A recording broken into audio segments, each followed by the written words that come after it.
Wesh frérot, t'es chaud on fait un cache-cache? Vas-y, à 3 je me cache. 1, 2, 3. Quoi, y'a un problème? Bah vas-y, trouve-moi. Ah là là là là. Qu'est-ce que c'est trop bon la vie d'escroc. Yo la famille, c'est Dazen, alias l'escroc du game. Le game du escroc. On se retrouve aujourd'hui pour une nouvelle vidéo. Une nouvelle escroquerie. Je vais aujourd'hui vous présenter 6 animés les frères. 6 animés avec un protagoniste possédant un pouvoir tellement puissant qu'il doit cacher son pouvoir. Qu'il joue à cache-cache les refs. Vous allez kiffer. On commence direct car oui, nous sommes actuellement en direct du Stade de France avec Mbappé qui prend la balle. Il court et la passe à Griezmann. Mais non, que se passe-t-il?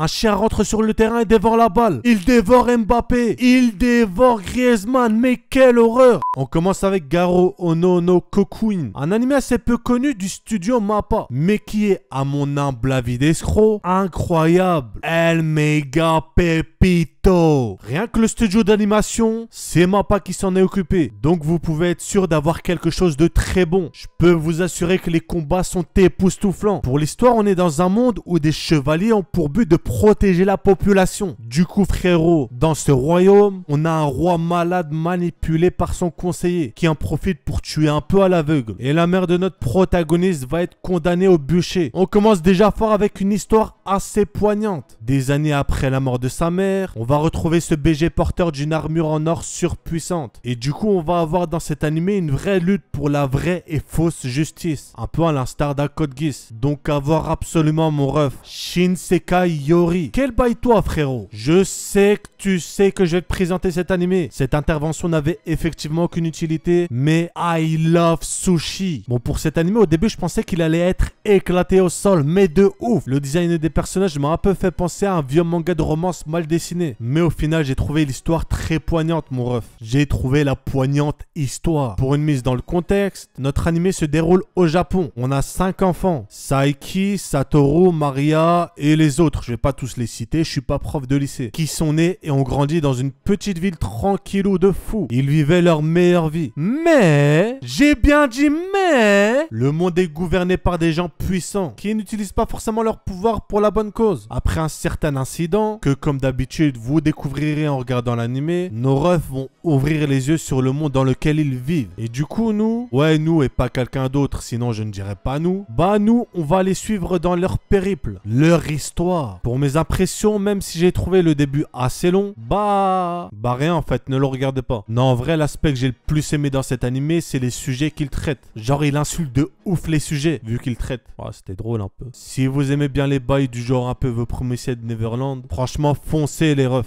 Vous n'allez pas être déçus. Parole de BG. Devil Line. Bon là je vais pas tergiverser, c'est un copier-coller de Tokyo Ghoul. Bon, un copier-coller j'avoue c'est un grand mot, car dans le fond c'est pas vraiment pareil, mais ça y est très semblable. On a un protagoniste moitié humain, moitié vampire, avec un masque, qui se retient de ne pas boire du sang humain, et même pour les thèmes ils sont très similaires. Bref.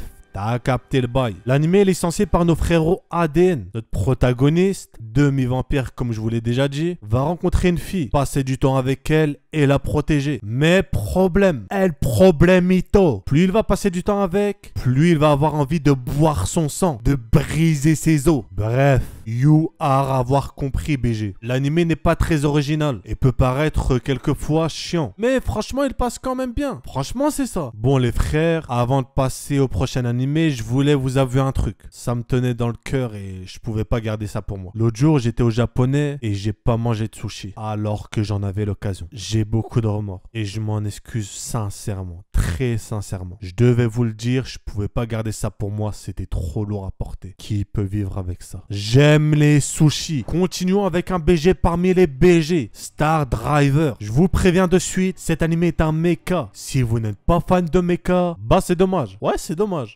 Notre histoire se déroule sur une île qui a une forme de croix, t'as vu? Dans le sud du Japon. Il y a des ruines souterraines dans lesquelles se cachent des big robots humanoïdes qu'ils appellent Shiboji. On a un groupe d'arcs de l'ombre qui va kidnapper une jeune fille. Mais pourquoi l'avoir kidnappée? Pourquoi le sucre est-il sucré? Pourquoi tu n'as pas encore mis de pouce bleu à la vidéo? Mais en maintenant frérot. Leur but, rompre le seau grâce à Wako, qui je précise et la fille kidnappée étant la clé pour activer ces racailles robotiques. Et je vous laisse deviner, oui, le protagoniste va venir la sauver. Vous ne l'avez sûrement pas deviné, mais on va faire genre. Bref, petit animé cooli à thème. Beau gosse. The Legend of Legendary Heroes. Quel flow pour un animé. Quel titre incroyable. Mais qu'en est-il de l'histoire de l'animé? Notre protagoniste, Reiner, est un humain qui peut se transformer en titan. Ouais, c'est pas vrai. C'est un élève paresseux, étudiant dans une académie de magie. Jusqu'à là, normalement, la plupart d'entre vous kifferont, car je sais que vous aimez ce genre d'animé. Puis il va arriver un jour, alors que nos frérots sont en train de partir en guerre contre le pays d'à côté, où tous les camarades de Reiner vont se faire pulvériser leur mort. Ah ouais, c'est violent. Ils vont se faire fumer à cause d'une trahison. En voyant ses amis se faire torturer, il va perdre le contrôle de lui-même et dévoiler un pouvoir surpuissant. Mais de ouf. Vous êtes absolument pas prêts, les refs. Et en vrai, en vous parlant là tout de suite, je crois que je me rends compte que je voulais peut-être déjà présenter cet animé. Daizen Kelesro. Bon, terminons maintenant avec Witchcraft, je sais plus quoi. De toute façon, vous aurez le titre en description. Celui-là est un peu différent des autres parce qu'en gros, on va suivre le quotidien d'un lycéen qui a une routine banale qui va l'avoir perturbé après sa rencontre avec une fille qui n'est tout autre que la fille la plus populaire du lycée et se révèle être une sorcière. Ce qui m'a fumé dans cet animé, c'est que les rôles qu'on a l'habitude de voir dans ce genre d'animé sont inversés. Genre là, c'est la meuf qui protège le gars. Moi, j'ai kiffé la relation entre les deux personnages. Et franchement, il est assez cool à regarder. C'est pas un animé incroyable, mais je vous le conseillerais pour passer un peu le temps ou vous détendre un peu. Bref.